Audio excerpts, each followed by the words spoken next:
नमस्कार दोस्तों, स्वागत है आपका आज की इस दिव्य और अद्भुत कथा में, जहां हम जानेंगे उस स्त्री की कहानी जिसने प्रेम में तप किया, त्याग किया और पूरे ब्रह्मांड को हिला देने वाली घटना को जन्म दिया।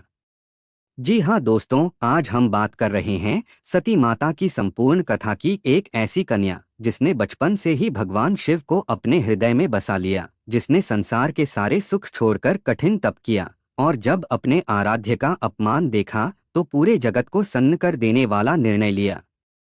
इस कथा में आप जानेंगे सती का जन्म और उनका बचपन कैसा था, उन्होंने भगवान शिव को पाने के लिए कैसी घोर तपस्या की, उनके पिता दक्ष ने शिवजी का कैसे अपमान किया और फिर कैसे हुआ वह यज्ञ जिसने सती को अग्नि में विलीन कर दिया। साथ ही जानेंगे भगवान शिव का तांडव, वीरभद्र का जन्म और फिर पार्वती के रूप में शक्ति का पुनर्जन्म।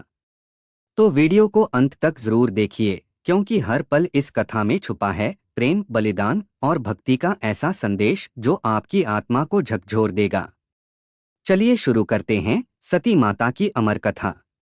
सृष्टि का प्रारंभ और दक्ष प्रजापति का जन्म। सृष्टि के प्रारंभ में केवल एक ही सत्य विद्यमान था, वह था ब्रह्मा। न कोई आकाश था, न धरणी थी, न जल था, न वायु, न अग्नि। सब कुछ केवल अद्वितीय अनंत ब्रह्मा में विलीन था। उसी अनादि ब्रह्मा से उत्पन्न हुए स्वयंभू ब्रह्मा सृष्टिकर्ता ब्रह्मा जी ने जब अपनी तपस्या से आंखें खोलीं तो चारों ओर केवल शून्य था। उन्होंने सोचा, मुझे सृष्टि करनी है, इस ब्रह्मांड को जीवन देना है। ब्रह्मा जी ने अपने मानस पुत्रों को उत्पन्न किया, मरीचि, अत्रि, पुलह, पुलस्त्य, क्रतु, वशिष्ठ, भृगु और अंगिरा। इन सब के अलावा एक विशेष पुत्र हुआ, प्रजापति दक्ष। दक्ष का अर्थ है दक्षता, कुशलता। वह अत्यंत प्रभावशाली, तेजस्वी और ब्रह्मा जी के सबसे प्रिय पुत्रों में से एक थे। ब्रह्मा जी ने उन्हें सृष्टि के विस्तार का उत्तरदायित्व सौंपा। दक्ष प्रजापति अत्यंत धार्मिक, कर्मठ और यज्ञप्रिय थे। उन्हें यज्ञ में विशेष आस्था थी।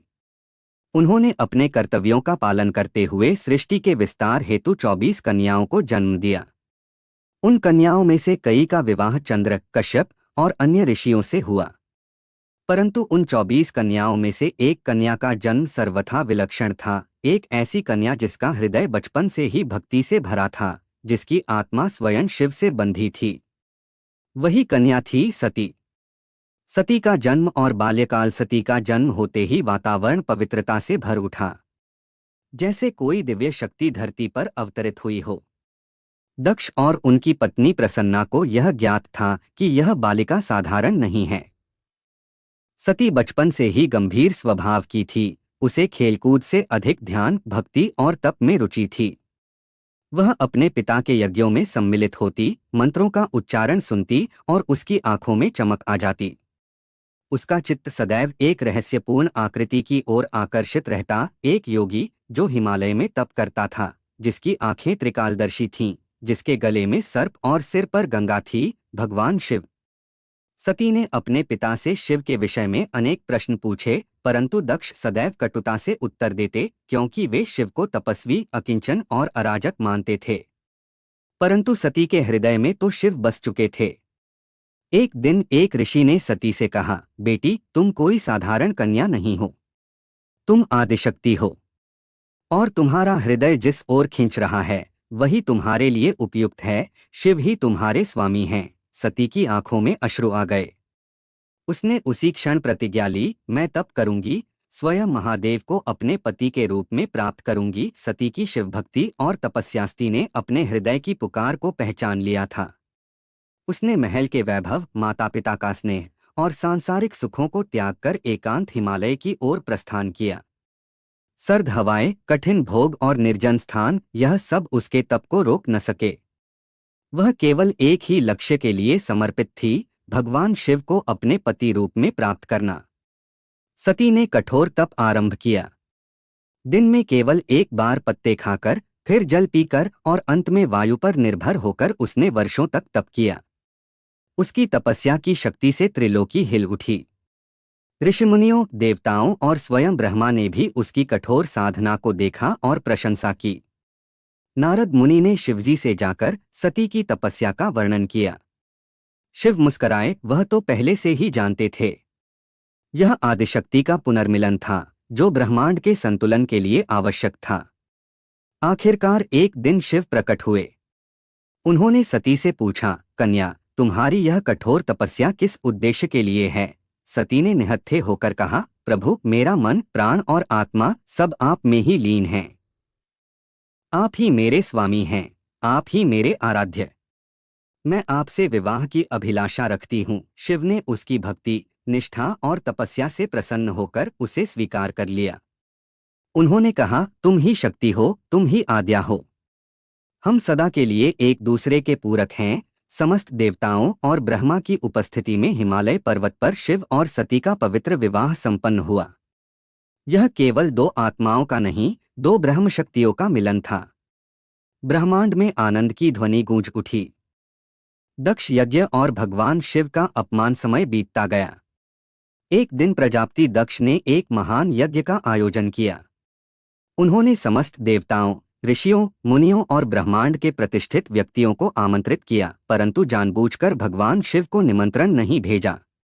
दक्ष को शिव के वैरागी, नियमविहीन और अघोरी स्वरूप से चिढ़ थी। वे उन्हें योग्य नहीं मानते थे। यह अहंकार उनके भीतर गहराई तक समाया हुआ था। सती ने जब यह सुना कि उनके पिता यज्ञ कर रहे हैं, तो उनके भीतर जिज्ञासा जागी, मैं अपने मायके जाऊं, पिताजी के यज्ञ में सम्मिलित हो। शिव ने उन्हें विनम्रता से समझाया, सती, बिना निमंत्रण के जाना उचित नहीं होगा। वहां अपमान हो सकता है, परंतु सती की व्याकुलता और विश्वास इतना प्रबल था कि शिव ने अंततः उन्हें जाने की अनुमति दे दी। सती ने अपना रूप संयमित किया और यज्ञशाला पहुंची। पर वहां का दृश्य हृदय विदारक था। किसी ने उनका स्वागत नहीं किया। पिता दक्ष ने उपेक्षा की दृष्टि से देखा, और जब सती ने कारण पूछा तो उन्होंने खुले रूप से शिव का अपमान करना शुरू कर दिया। उन्हें अराजक, श्मशानवासी, नाचने वाला और भस्मधारी कहा। सती का यज्ञ में जाना और आत्मदाह, पिता द्वारा अपने पति का इतना अपमान सती सह न सकी। वे कांप उठीं, न क्रोध से बल्कि अपमान और पीड़ा से। उनकी आंखों से आंसू बहने लगे। उन्होंने गर्वपूर्वक कहा, हे पिताजी, आपने जिन शिवजी को तुच्छ कहा है, वे ही सृष्टि के रचयिता, पालक और संहारक हैं। मैं उस शिव की अर्धांगिनी हूँ, और आज आपने मेरा आत्मसम्मान भंग किया है। भीड़ स्तब्ध थी। यज्ञशाला में मौन छा गया। तभी सती ने अग्निकुंड की ओर देखा और दृढ़ स्वर में कहा, जिस शरीर को जन्म देने वाले ने ही मेरे आराध्य का अपमान किया है, उस शरीर का मेरे लिए कोई मूल्य नहीं। मैं इस देह को त्यागती हूँ। यह कहते हुए सती यज्ञ की अग्नि में प्रविष्ट हो गईं। तेज ज्वालाएं भड़क उठीं। समस्त यज्ञशाला में कोलाहल मच गया। देवताओं के नेत्र झुक गए। भगवान शिव का क्रोध और तांडव, सती की आत्मदाह की सूचना जब शिव को मिली, वे मौन हो गए। वह मौन तूफान से भी अधिक भयावह था। उनके नेत्र बंद हो गए और हृदय से क्रोध की ज्वाला उठी। उन्होंने अपने जटाजूट से एक ज्वालामुख रूपी बाल उखाड़ा और पृथ्वी पर पटक दिया। वहीं से उत्पन्न हुए महाक्रूर, महावीर, विनाशकारी वीरभद्र। शिव ने वीरभद्र को आदेश दिया, दक्ष के यज्ञ को नष्ट कर दो।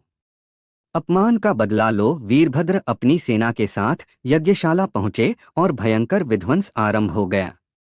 देवता, मुनि सब भागने लगे। यज्ञ की वेदियां जल उठीं।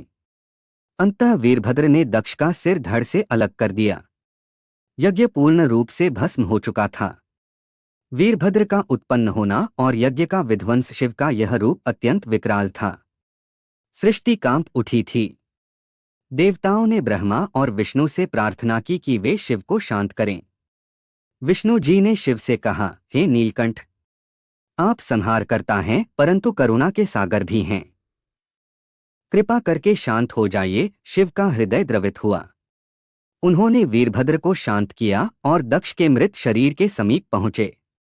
उनकी पत्नी प्रसन्ना रो रही थीं। शिव ने अपने करुणामयी हृदय से कहा, मैं संहार करता हूं, परंतु दयालु भी हूं। उन्होंने दक्ष के धड़ में बकरे का सिर जोड़ दिया और उसे पुनर्जीवन प्रदान किया। दक्ष अब विनीत, पश्चातापी और शिवभक्त बन चुका था। उसने शिव से क्षमा मांगी। शिव ने उसे क्षमा कर दिया। शिव का वैराग्य और सती की देह का भ्रमण, किंतु सती की मृत्यु का शोक शिव के मन से नहीं गया। वे उसकी जली हुई देह को लेकर समस्त ब्रह्मांड में भ्रमण करने लगे। जहां जहां सती के अंग गिरे वहां वहां शक्तिपीठों की स्थापना हुई। शिव का यह विलाप और शवविलास त्रिलोक में भारी संतुलन बिगाड़ रहा था। अंततः भगवान विष्णु ने अपने सुदर्शन चक्र से सती की देह के टुकड़े टुकड़े कर दिए। हर टुकड़े के गिरने से एक पवित्र स्थल बनता गया। ये ही हैं 51 शक्तिपीठ। शिव अंततः कैलाश लौटे और गहन समाधि में लीन हो गए। पार्वती का जन्म और तपस्या। सती का पुनर्जन्म। सती ने हिमालयराज की पुत्री पार्वती के रूप में पुनर्जन्म लिया। उनका उद्देश्य वही था, शिव से पुनर्मिलन। बचपन से ही वे शिव को देखतीं, चित्र बनातीं और मन में उन्हें बसाए रखतीं। जब वे युवती हुईं तो उन्होंने कठोर तपस्या की। वर्षों तक निर्जल रहकर, ध्यानमग्न होकर उन्होंने पुनः वही कठोर साधना दोहराई जो पूर्वजन्म में की थी। इस बार भी देवताओं और ब्रह्मा ने उनकी भक्ति को देखा। शिव जो समाधिस्थ थे, उन्हें कामदेव द्वारा विचलित किया गया, परंतु शिव ने क्रोधित होकर कामदेव को भस्म कर दिया।